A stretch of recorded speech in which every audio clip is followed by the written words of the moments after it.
Happy Wisdom Wednesday with JFO. Today's topic, why do we meditate? Everybody seems to be doing it, but why? Why don't they just go to the bar and have a drink? Seems easier. But here's the deal. Meditation is absolutely incredible. And even though I'm an astrologer and I love astrology, astrology is not going to cure you. It's not going to heal you. It's not going to hold you when your dog dies. It's not going to do it, people. Don't know I love you. Okay? Your moon in Capricorn with a little bit of Virgo Venus is not going to heal your wounds. Make sense? Like I said in one of my last videos, astrology is your personality filter.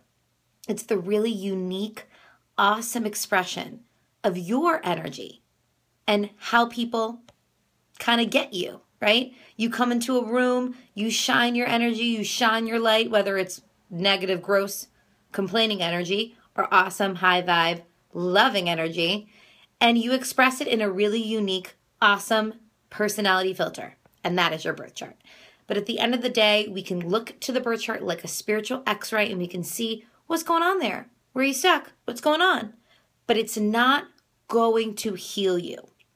And I have 100 different types of spiritual medicine, so to speak, that I use to help cure my issues and my obstacles in my life. There's so many things you can do, right? There's so many things. But I truly believe that meditation is the only thing you really need. And let's break down why.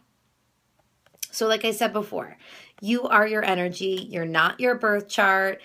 It's really fun. We can go into that. We can learn about it, but you're not your birth chart. You are your energy, right? And as you go through your day, you're going to stumble upon certain things that trigger you. Okay? So everything that's in your way, that's standing in your way between what you really, really, really want, your desired state, and where you are, your present state, the difference between that has to do with your mind, your internal landscape, your emotions, and your thoughts. Okay? Now, we have a part of this internal landscape that's subconscious. It's trapped. It's shoved under the rug. And it's just basic human survival. We've learned over the years to just put that aside so that we can survive, right? So anything that we've ever been through, any issue that we've ever had that's kept us stuck is really sometimes just suppressed. It's not something that we really know.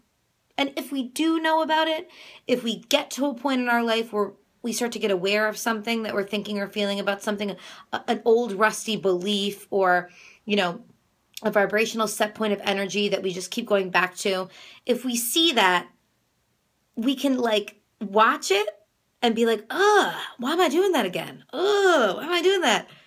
But we keep doing it. We keep freaking doing it. It's the definition of insanity, right? So, meditation.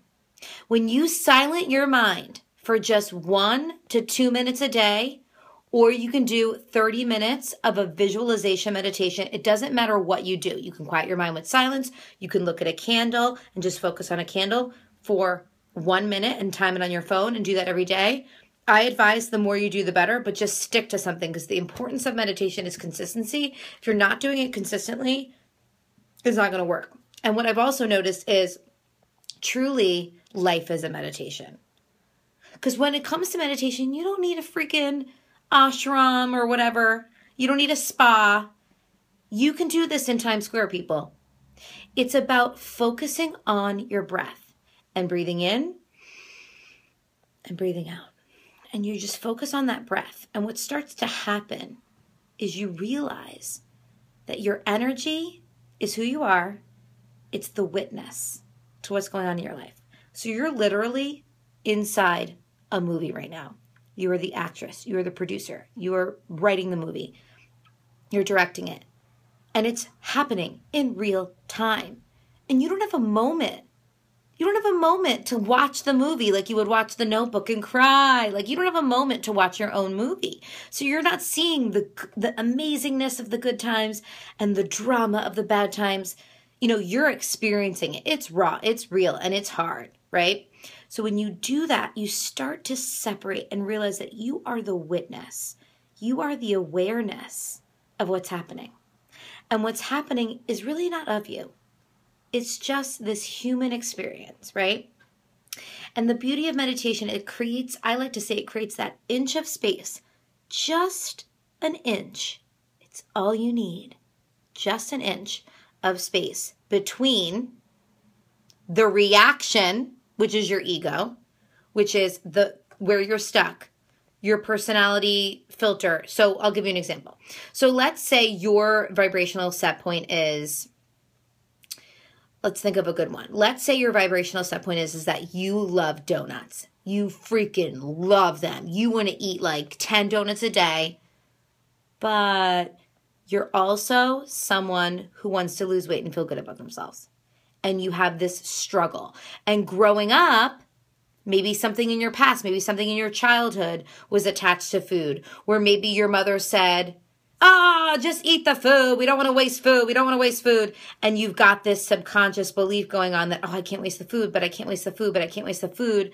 But you know in your heart that it doesn't feel good to just eat all these donuts. This is like the weirdest example, but you get the point, right? So what starts to happen is you're doing all this stuff subconsciously. It's all happening quick and subconscious, and you're at work and someone's like, here's a donut, and you're just like, sure, okay. And you eat them, and it forces you to go to Krispy Kreme, and you buy a whole box of them. Right? Or something bad happens. Maybe you get in a fight with your boyfriend, and all of a sudden you're like in the box of donuts, and you're like, what? But it's because there's this total subconscious system going on of where you're stuck with your beliefs, and you didn't even have a moment to blink. It just all happened, right? What meditation does is it creates that inch of space between the story and the problems and the ego and the human experience and the awareness of who you really are. And that witness, that voice says, oh, there I go again. I'm having those weird, interesting thoughts about the donut. And it doesn't mean that you don't eat the donut. It doesn't mean that you eat the donut. It just means that you create awareness around it and you start to get really, really clear on what's really going on. And instead of reacting, you take a step back and you say, okay, now I can make a more aware choice. And you can come from more awareness, right? So it just starts there. And as you do it more and you do it more and you do it more, you start to see that your reactions are so calm. So if someone starts to scream at you, you don't immediately go to that ego defensiveness of like, what are you fucking doing?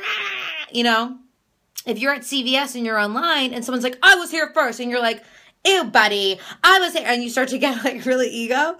Like you can just be like, whatever you need, whatever you need. Come right into the line. And you're just totally centered.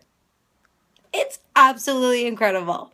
So I want you to write under the comments below.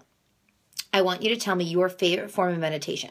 And if you're not a meditator, talk to me. Tell me what's standing in your way. Why do you think you don't really want to do it? Why don't you think you have time to meditate? It's just a moment, people. It's just a moment of breathing. That's all you need to do. And you just listen to your thoughts and you say, oh, that's a thought. And you just keep it neutral. You don't label anything as good or bad.